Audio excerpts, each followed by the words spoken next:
दिवाणी स्वरूपाच्या केसेस दाखल करण्यासाठी नेमकी मुदत किती असते?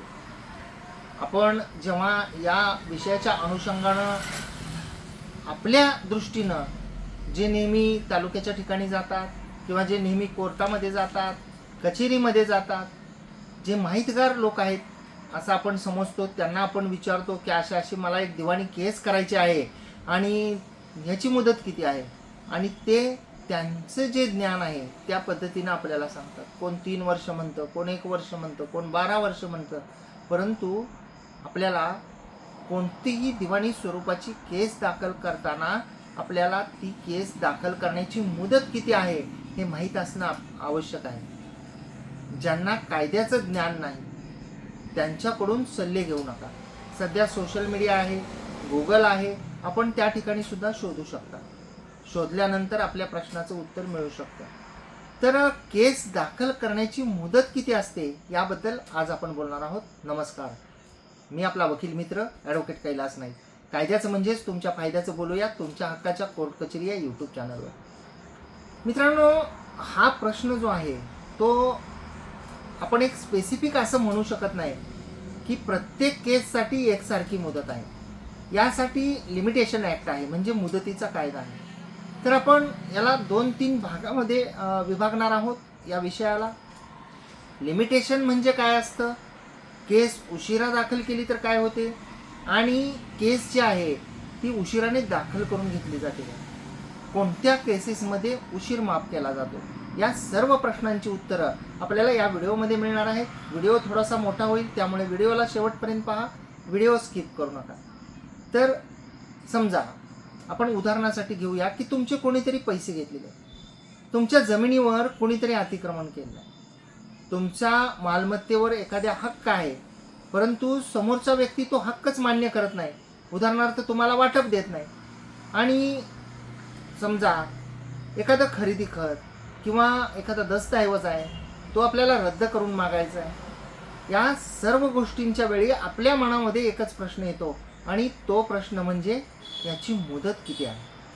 कारण दुसरा एक प्रश्न असतो की केस किती दिवसात मी दाखल केली पाहिजे, आणि मुदत 3 वर्षाची या सगळ्यासाठी आहे का 12 वर्षाची आहे. तर काही केससाठी 30 दिवसाची मुदत असते, काही केससाठी 60 दिवसाची मुदत असते, काही केससाठी 90 दिवसाची मुदत असते, आणि मुदत संपल्यानंतर केस दाखल जी आहे ती होत नाही जेव्हा ओरिजिनल ज्युरिडिक्शन असतं, मूळ दावा जो दाखल करायचा असतो, काही अपवाद वगळता. आता या सर्व प्रश्नांची जी उत्तरं आहेत ती आपण या व्हिडिओमध्ये पाहणार आहोत की लिमिटेशन म्हणजे नेमकं काय, आणि केस दाखल करण्याची मुदत जी आहे ती कशी ठरते, मुदत जर चुकली तर काय होतं, आणि सगळ्यात अगोदर आपण लिमिटेशन मुदत म्हणजे काय याबद्दल बोलूया. तर कायद्याने एखादा दावा असेल, एखादा अपील असेल किंवा एखादा अर्ज असेल, ते दाखल करण्यासाठी विशिष्ट कालमर्यादा जी आहे ती ठरवून दिलेली आहे की ही गोष्ट एवढ्या दिवसामध्ये दाखल करावी. सर लिमिटेशन ॲक्टमध्ये आहे, कायद्यामध्ये आहे, त्याला आपण मुदत म्हणतो किंवा लिमिटेशन म्हणतो. आता भारतामध्ये जे आहे ते दिवाणी दावे आणि न्यायालयीन जी कार्यवाही आहे याच्यासाठी लिमिटेशन ॲक्ट आहे 1963चा. प्रत्येक केसची जी आहे ती मुदत कधीच एकसारखी नसते. ही सर्वात महत्त्वाची गोष्ट आपण लक्षात ठेवली पाहिजे. कारण मुदत ही कशावर ठरते, तर आपला दावा कशा प्रकारचा आहे, आपली केस कशा प्रकारची आहे. म्हणजे आपण जर का उदाहरण जर द्यायचं झालं तर आपल्याला कोणत्या कायद्याखाली जी आहे ती केस करायची आहे, तुमचा हक्क बाधित झालेला आहे तर मग त्याचं दाव्याला कारण कधी घडलेलं आहे यावर सुद्धा जी मुदत आहे ती मुदत ठरू शकते. आणि सर्वात महत्त्वाचं म्हणजे प्रत्येक केससाठी मुदत ही 3 वर्षाची कधीच नसते. सर्वसामान्य लोकांमध्ये बराचसा गैरसमज आहे की 3 वर्षाची मुदत असते आणि 3 वर्षानंतर दावा चालत नाही. त्यामुळं काही जे दावे आहेत त्याच्यासाठी 3 वर्षाची मुदत आहे, परंतु प्रत्येक दाव्यासाठी जी आहे ती 3 वर्षाची मुदत नाही, आणि प्रत्येक दाव्यासाठी 12 वर्षाची मुदत नाही. काही अपिलासाठी 30 दिवसाची मुदत आहे, काही अपिलासाठी 60 दिवसाची आहे, रिव्हिजन वगैरे करायचं तर काही रिव्हिजनसाठी 90 दिवसाची मुदत आहे. अशा वेगवेगळ्या प्रकारच्या मुदती आहेत ज्याची तरतूद जी आहे ती कायद्यामध्ये केलेली आहे. आणि कोर्टात केस दाखल करण्यासाठी 3 वर्षाचीच मुदत असती, हे सरसकट जे आपण म्हणतो किंवा आपल्याला कोणीतरी सांगतं, तर ते पूर्णतः चुकीचं आहे. हे आपण पहिल्यांदा लक्षात घेतलं पाहिजे. आता आपण उदाहरणासाठी एक घेऊया की समजा पैसे वसुलीच्या आपल्याला दावा दाखल करायचा आहे, तर आपण एखाद्याला पैसे दिले आणि त्याने आपले पैसे दिले नाहीत, तर आपल्याला पैसे वसुलीचा जर दावा दाखल करायचा असेल तर आपल्याला ती मुदत जी आहे ती आपण कशी ठरवायची. तर अशा प्रकारचे जे दावे आहेत त्याच्यामध्ये 3 वर्षाची जी आहे ती मुदत असते. परंतु 3 वर्ष कुठून मोजायची, 3 वर्ष जे आहेत हे मोजायचे कुठून, हा सर्वात मोठा प्रश्न असतो. काही जण असं म्हणतात की आजपासून 3 वर्ष मोजायचे. तर त्याच्यामध्ये त्या केसला कारण कधी घडलं, तिथून 3 वर्षाची जी आहे ती मुदत म्हणजे ठरवली जाते. म्हणून जर का पैशाचा दावा असेल, रक्कम मागणीचा, तर व्यवहाराची तारीख, पैसे परत करण्याची ठरलेली तारीख आणि डिफॉल्ट जे आहे ते कधी झालं, हे या केसमध्ये अत्यंत महत्त्वाचं ठरतं. समजा आपल्याला मालमत्तेच्या घोषणेसंदर्भात आपल्याला दावा दाखल करायचा आहे एखादा, की मी या मिळकतीचा मालक आहे, किंवा आपल्याला एखादा दस्त रद्द करून मागायचं आहे, एखादं डिक्लरेशन मागायचं आहे समजा, तर आपल्याला डिक्लरेशन सूट ठराव होऊन जाहीर होऊन मिळण्यासाठीचा जर का दावा दाखल करायचा असेल एखाद्या पर्टिक्युलर दस्ताबद्दल वगैरे, तर त्याच्यासाठी लिमिटेशन ॲक्टच्या आर्टिकल 58 मध्ये मुदत दिलेली आहे. जी आर्टिकल 58 मध्ये जी मुदत आहे ती 3 वर्षाची आहे. आणि ती जी मुदत आहे ती राईट टू सू म्हणजे दावा दाखल करण्याचा अधिकार जो आहे, हक्क जो आहे, कधी निर्माण झाला तेव्हा पहिल्यांदा ती मुदत सुरू होते. म्हणजे मुदत जी मोजली जाते ती राईट टू सू ॲक्रूज जेव्हा होतो, म्हणजे दावा दाखल करण्याचा हक्क जेव्हा प्राप्त होतो आपल्याला, तेव्हापासून पुढे 3 वर्ष जी आहे ती मोजली जाते. आता माझा एखाद्या मालमत्तेवर हक्क आहे आणि त्यामुळं मी कधीही दावा दाखल करू शकतो. मला मुदतीची काय गरज आहे, 10 वर्षांनी, 20 वर्षांनी, 30 वर्षांनी, 50 वर्षांनी, किंवा पूर्वजांच्या कुठल्या मिळकती असतात. कोणीतरी सांगतं की ही आधी तुझ्या आजोबाची जमीन होती, ही तुझ्या पणजोबाची जमीन होती, खोटा जो आहे तो त्यांनी दस्त करून घेतलेला आहे, आणि तू न्यायालयामध्ये जा आणि ती जी मिळकत आहे तर त्या मिळकतीच्या संदर्भामध्ये दावा दाखल कर, त्यांचं खरेदी खत रद्द करून माग, असं म्हटलं जातं. मग या परिस्थितीमध्ये जे आहे ते असं कितीही वर्षानं जे आहे ते दावा दाखल करता येत नाही. आणि जर दस्तऐवज रद्द करायचा असेल, उदाहरणार्थ एखादं खरेदी खत असेल, करारपत्र असेल, किंवा इतर काही इन्स्ट्रुमेंट असेल, तर त्याच्यासाठी आर्टिकल 59 सुद्धा लागू पडतं. आणि आर्टिकल 59 मध्ये असं म्हटलेलं आहे की एखादा इन्स्ट्रुमेंट असेल, एखादी डिक्री असेल, हुकुमनामा असेल, जर ती रद्द करून मागायची असेल तर काही दाव्यांच्या बाबतीमध्ये 3 वर्षाची मुदत जी आहे ती दिलेली आहे. आणि सुरुवातीला काही फॅक्ट्स असतात ज्याच्यामुळे कॅन्सलेशनचा जे हक्क निर्माण होतात, तर ते हक्क निर्माण होतो हे आपल्याला कधी कळलं, तेव्हापासून काहीच्या बाबतीमध्ये मुदत आहे. थोडंसं कॉम्प्लिकेटेड, किचकट असं आपल्याला वाटेल, परंतु मी सोप्या भाषेमध्ये आपल्याला सांगण्याचा प्रयत्न करेन. म्हणून दस्तऐवज एखादा जुना आहे म्हणून काहीही करता येणार नाही आपल्याला, दस्तऐवज कधीही रद्द करता येणार नाही, आणि एखादा दस्तऐवज रद्द करण्यासाठी सरसकट मुदत आहे असंही आपल्याला म्हणता येणार नाही. आता समजा आपण मिळकतीचे मालक आहे आणि त्या मिळकतीवर ताबा दुसऱ्याचा आहे. आपल्याला मालकी हक्काने जर का एखाद्या व्यक्तीकडून कब्जा घ्यायचा असेल तर त्यासाठी कायद्यामध्ये जी आहे ती 12 वर्षाची मुदत जी आहे ती दिलेली आहे. आणि जी मुदत आर्टिकल 65 मध्ये आहे लिमिटेशन ॲक्टच्या, म्हणजे आपल्याला ताबा जर परत मिळवायचा असेल तर. आणि पुढचं आपण जे आहे ते लिमिटेशन कधी सुरू होतं या अनुषंगानं, की घटना एखादी 5 वर्षापूर्वी घडली म्हणजे मुदत संपली असं नाही, तर तो ताबा ॲडव्हर्स कधी झाला, आपले राईट्स जे आहेत ते कधी नाकारले, ते फार महत्त्वाचं असतं अशा केसेसमध्ये. आणि त्यानंतर सर्वात महत्त्वाचं म्हणजे बऱ्याच जणांचा आणखी एक खूप मोठा असा गैरसमज आहे, आणि तो मोठा गैरसमज म्हणजे की एखाद्याने समोरच्या व्यक्तीला लिगल नोटीस दिली, कायदेशीर नोटीस दिली, तर त्याच्याने मुदत वाढते का, म्हणजे लिमिटेशन एक्सटेंड होते का, यासुद्धा प्रश्नाचं उत्तर आपण जाणून घेणार आहोत.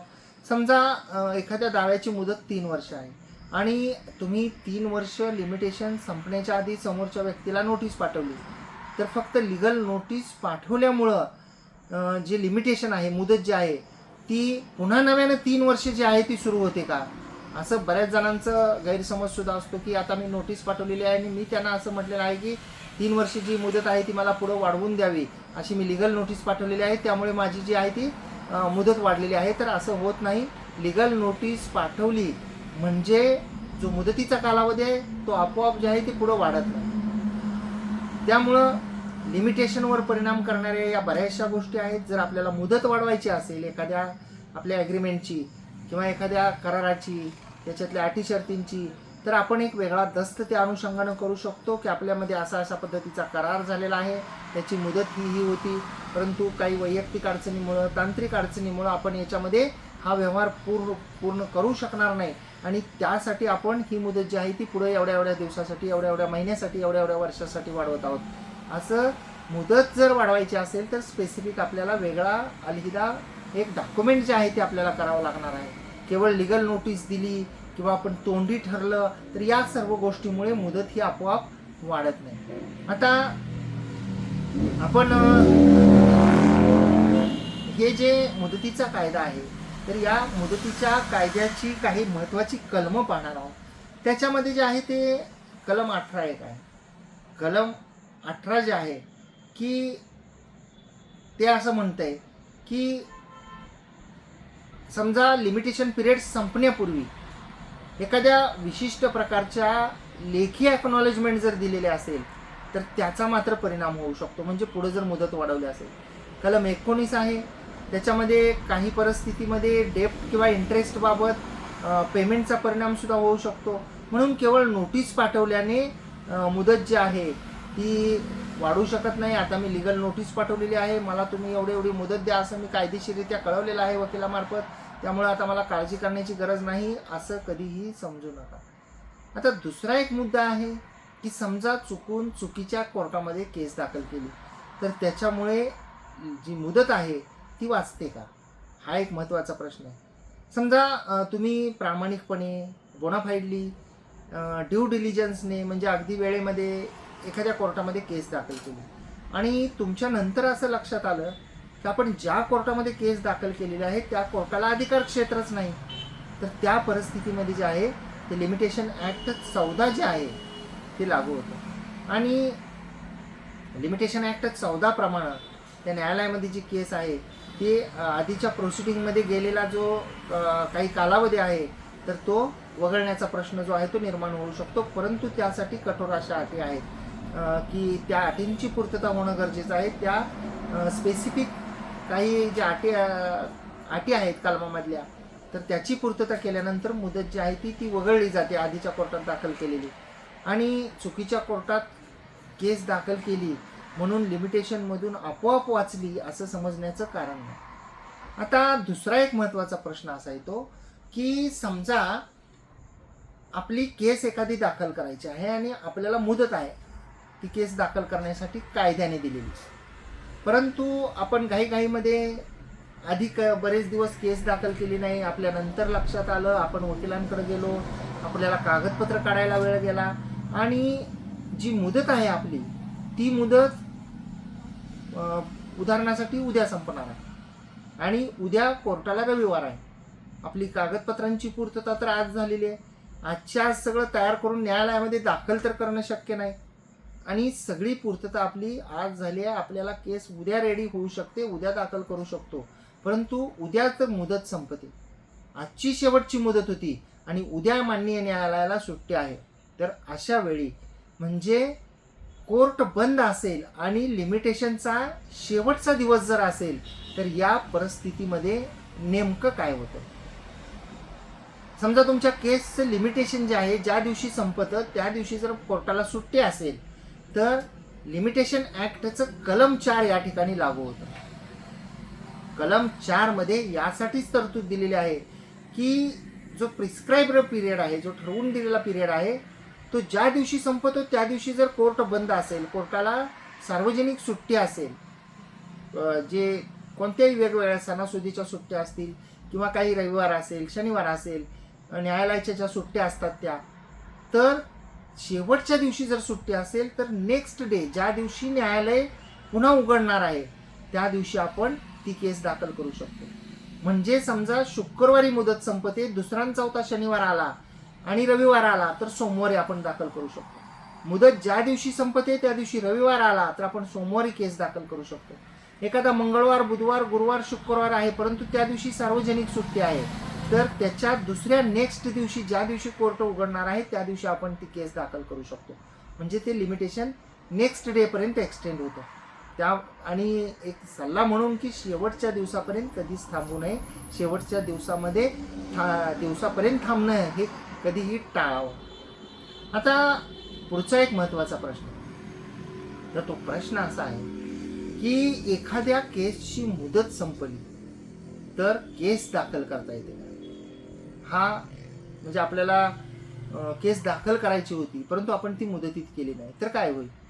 मुदत संपली तर केस दाखल करता येत नाही का? याच्याबद्दल जर का बोलायचं झालं तर याबाबतची तरतूद जी आहे ती मुदतीचा जो कायदा आहे लिमिटेशन ॲक्ट, तर त्या लिमिटेशन ॲक्टच्या कलम 3 मध्ये याबाबत तरतूद केलेली आहे. आणि कलम 3 असं म्हणते की the suit which is barred by the limitation हे डिसमिस केले पाहिजे. म्हणजे प्रिस्क्राइब्ड पिरियड, जो नेमून दिलेला कालावधी आहे त्याच्यानंतर दाखल झालेला दावा असेल, अपील असेल किंवा अर्ज असेल तर तो डिसमिस केला पाहिजे. आणि ह्याच्यामध्ये एक दुसरी महत्त्वाची गोष्ट अशी आहे की समजा एखादी केस दाखल करून घेतली, म्हणजे न्यायालयाने एखादी दाखल करून घेतली आणि न्यायालयाच्या समोर आल्यानंतर माननीय कोर्टाला असं वाटलं की ही केस तर मुदतीत नाही, तर त्यावेळेला जी समोरची पार्टी आहे म्हणजे प्रतिवादी पक्ष आहे त्यांनी जरी अर्ज नाही दिला तर माननीय कोर्ट स्वतः सुद्धा ती केस मुदतीत नाही म्हणून डिसमिस करू शकतात. त्यामुळं मुदत म्हणजे लिमिटेशन हा खूपच गंभीर असा मुद्दा आहे. त्याला आपण सिरियसली घेतलं पाहिजे आणि आपण त्याला सिरियसली नाही घेतलं तर आपली मुदत जाऊ शकते. त्यामुळं लिमिटेशनचे ॲक्टमधील तरतुदी असतील, आर्टिकल्स असतील तर त्याचा आपण गांभीर्याने विचार केला पाहिजे.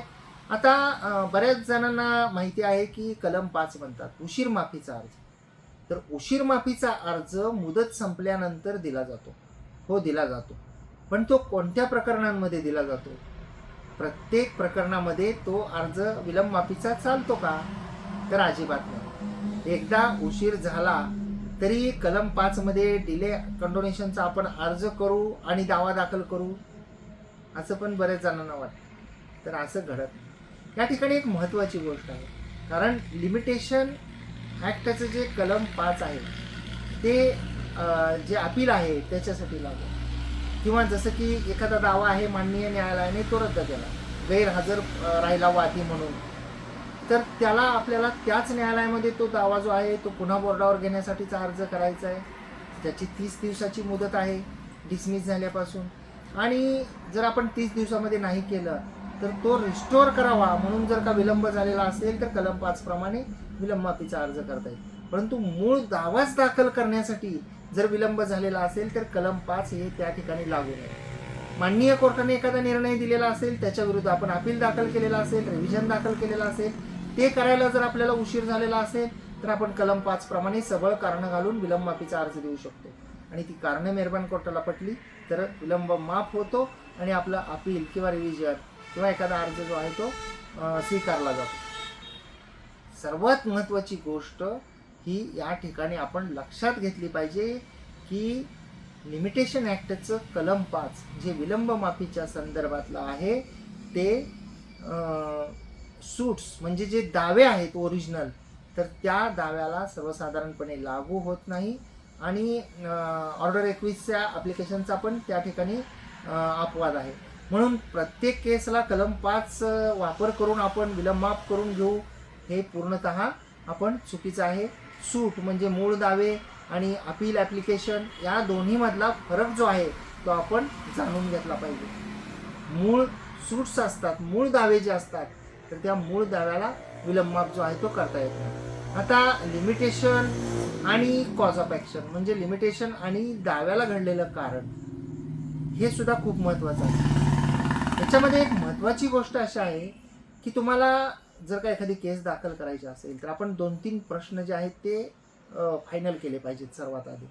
म्हणजे माझा हक्क कधी बाधित झाला, मला कोर्टात जाण्याचा अधिकार कधी निर्माण झाला, समोरच्या व्यक्तीने करारातील एखादी अटभंग कधी केली, किंवा मला त्या कृत्याची माहिती जी आहे ती कधी मिळली. ह्या ज्या गोष्टी आहेत ह्या लिमिटेशन ठरवण्यासाठी खूप महत्त्वाच्या ठरतात. आणि कोणतीही केस दाखल करण्यापूर्वी आपण काही गोष्टी तपासल्या पाहिजेत. त्यातली महत्त्वाची गोष्ट म्हणजे हा तुमचा दावा नेमका कोणत्या प्रकारचा, तुमच्या दाव्याला लिमिटेशन ॲक्टमधील कोणतं आर्टिकल लागू होतं, किती दिवसामध्ये दावा दाखल करणं अपेक्षित आहे. पुढचा महत्त्वाचा मुद्दा म्हणजे त्याची मुदत सुरू कधीपासून झाली. आपण जर सुरू कधीपासून झाली हे पाहिलं तरच ती मुदत लागू होऊन कायद्यातलं आर्टिकल लागू करून, उदाहरणार्थ जर 1 तारखेला मुदत चालू झालेली असेल तर या 1 तारखेपासून जर त्या आर्टिकलमध्ये जर 3 वर्ष असेल तर आपण 3 वर्ष काउंट करू शकू. म्हणजे सर्वात आधी ती मुदत चालू कधी झाली हे खूप महत्त्वाचं आहे. आणि जी महत्त्वाची दुसरी बाब आहे ती म्हणजे जी पावती म्हणतो, ज्याला ॲक्नॉलेजमेंट म्हणतो आपण, किंवा पैसे स्वीकारणे असेल, किंवा फ्रॉड झाला म्हणणं असेल, किंवा एखादी डिसेबिलिटी असेल, किंवा बोनाफाईड प्रोसिडिंग जे आहे, जसं मगाशी सांगितलं की चुकीच्या कोर्टामध्ये दाखल केलं, तर यासारख्या ज्या कायदेशीर बाबी आहेत तर त्या अनुषंगाने आपण मुदतीकडे पाहिलं पाहिजे. आणि लिमिटेशन संपण्यापूर्वी योग्य न्यायालयामध्ये आपण केस दाखल करत आहोत का हे सुद्धा पाहिलं पाहिजे. बऱ्याच वेळा बरेच जण हे अगदी हजारो लाखो रुपयाचा कोर्टी स्टॅम्प देतात, मुदतीवर आपण लक्ष देत नाही आणि आपण ते दाखल करतो. कधी कधी अनावधानाने ते दाखल करून घेतलं जातं आणि जेव्हा समोरची पार्टी मुदतीचा मुद्दा उपस्थित करते किंवा माननीय न्यायालयाच्या लक्षात येतं तेव्हा आपला दावा जो आहे तो डिसमिस होतो, तो मुदतीत नाही म्हणून, आणि आपण भरलेली कोर्ट फी जी आहे ती सुद्धा आपली वाया जाते. म्हणून ह्या आपल्या सर्व माहितीचा आजच्या विषयाचा एकच निष्कर्ष आहे, ते म्हणजे प्रत्येक केसची मुदत म्हणजे लिमिटेशन ती वेगळी असू शकते. काही दाव्यांसाठी 3 वर्ष आहे, काही मालमत्तेच्या ताब्यासारख्या दाव्यासाठी जे आहे ते 12 वर्षाची मुदत आहे. हुकुमनाम्याची अंमलबजावणी करून घ्यायची असेल तर 12 वर्षाची मुदत आहे. काही अपील्स ॲप्लिकेशन हे जे आहेत त्याच्यासाठी वेगवेगळे जे आहेत त्या मुदत्या, जसं की महाराष्ट्र जमीन महसूल अधिनियम मध्ये 60 दिवसाची अपिलासाठी मुदत आहे. तर सगळ्याची मुदत जी आहे ती एकसारखी आहे असं आपण कधीच समजू नये. आपण एखादी कॉज ऑफ ॲक्शन घडल्यानंतर, कारण घडल्यानंतर आपण जेवढं शक्य होईल तेवढ्या लवकर मुदतीमध्ये केस दाखल करावी, म्हणजे आपलं जे नुकसान आहे ते भविष्यकाळामध्ये होणार नाही. नाहीतर केवळ आपल्याला मुदत माहीत नव्हती किंवा आपण चुकीची मुदत काउंट केली त्यामुळं आपली चांगली असलेली केससुद्धा फेल जाऊ शकते. बऱ्याच वेळा आम्ही असं पाहिलेलं आहे की एखाद्या व्यक्तीचे राईट्स असतात, लिगल राईट्स असतात, कायदेशीर हक्क, जे सकृतदर्शनी एखाद्या तरतुदीप्रमाणे, एखाद्या कलमाप्रमाणे दिसतात की या कलमाप्रमाणे या व्यक्तीला या मिळकतीमध्ये हक्क येतात. किंवा एखादा दस्त असतो तो पहिल्या लक्षात येतं की हा दस्त जो आहे तो रद्द होऊ शकतो, या दस्तामध्ये या त्रुटी आहेत, या कायदेशीर गोष्टींचं याच्यामध्ये पालन केलं गेलेलं नाही आणि हा दस्त रद्द करता येईल. परंतु ते रद्द करण्याची मुदत जी आहे ती संपलेली असते. कोणी जर आपल्याला सांगत असेल तर कोणाच्याही बहकाव्यामध्ये कधीच येऊ नका की 10, 20, 30 वर्षापूर्वीचे दस्त रद्द करून आपण मागत असाल तर ते चुकीचं आहे. त्यामुळं इतके जुने दस्त जे आहेत ते रद्द होत नाहीत. मोहामध्ये पडू नका, खोट्या केसेस करू नका आणि कोणाचंही ऐकू नका. मी एखादी केस दाखल केली तर प्रॉपर्टी लिटिगेशनमध्ये जाईल आणि मग ते कॉम्प्रोमाइज समोरचे करायला येतील, हे असा भ्रम पाळू नका. कारण आपण जर का एखादी खोटी केस केली तर न्यायालय आपल्यावर सुद्धा कॉस्ट लादू शकतं, म्हणजे खर्चाची रक्कम लादू शकतं. प्रतिवादीला वादीने रक्कम द्यावी असा सुद्धा आदेश माननीय न्यायालय करू शकतं. त्यामुळे आपले राईट्स असतील तर केस करा, कारण कोर्टामध्ये फार वेळ जातो, खर्च पण फार होतो. त्यामुळं आपल्याला प्रत्येकाला माहीत असतं की आपले राईट्स काय आहे, आपल्याला प्रत्येकाला आपले हिस्से माहीत असतात, आपल्याला प्रत्येकाला बरेच जण खरेदी खत करतात आणि खरेदी खत करून तेच स्वतः पुन्हा ती खरेदी खत खोट आहे म्हणतात. त्यांनी रक्कम सुद्धा स्वीकारलेली असते आणि एक आशा असते की मी असा दावा दाखल केला तर समोरचा कॉम्प्रोमाइजला येईल, आणि विनाकारण पैसे लुबाडण्यासाठी बऱ्याच वेळा दावे जे आहेत ते न्यायालयामध्ये दाखल केले जातात. त्यामुळे अशा प्रकारच्या कोणत्याही खोट्या केसेस करू नका, त्याच्यामध्ये यश येण्याची शक्यता नसते. आपण आणि आपलं कुटुंब यांची निष्कारण न्यायालयामध्ये फरफट होते. कारण न्यायालयामध्ये जेव्हा एखादा व्यक्ती येत असतो तारखेला, तेव्हा तो एकटा येत नसतो. तो आदल्या दिवशी उद्या न्यायालयामध्ये जाण्याच्या संदर्भामध्ये रात्रभर विचार करत असतो. आणि जेव्हा तो घरातून बाहेर पडतो तेव्हा घरातले टेन्शनमध्ये असतात की आज ते न्यायालयामध्ये गेलेले आहेत, निकाल काय लागेल केसचा, किंवा आज कोर्टामध्ये काय होईल. त्यामुळं सगळं घरच टेन्शनमध्ये असतं.